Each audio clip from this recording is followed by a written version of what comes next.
Tata centre நிர்மாணிப்பு திட்டம் தொடர்பான டெண்டரில் ஊழல் நடைபெற்றுள்ளது என சந்தேகத்தின் அடிப்படையில் பிரபலமான நிர்மாணிப்பு நிறுவனத்தின் ப்ராஜெக்ட் மேனேஜர் ஒருவர் மலேசிய ஊழல் தடுப்பு ஆணையம் MCMC-யால் கைது செய்யப்பட்டுள்ளார்.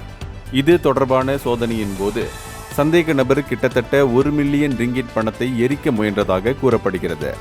கடந்த வியாழக்கிழமை ஸ்லாங்கூர் பட்டாலிங் ஜயாவில் உள்ள சந்தேக நபரின் வீட்டில் மேற்கொள்ளப்பட்ட இந்த சோதனை நடவடிக்கையின் போது சுமார் 1 மில்லியன் ரிங்கிட் மதிப்புடைய ஓரளவு எரிந்த நிலையில் உள்ள 100 ரிங்கிட் நோட்டுகளை MACC அதிகாரிகள் கண்டுபிடித்துள்ளனர்.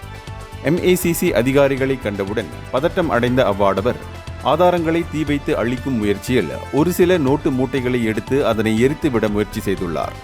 அதிகாரிகள் வீட்டிற்குள் நுழைந்தபோது அவர்கள் அடர்த்தியான புகையை கண்டுள்ளனர்.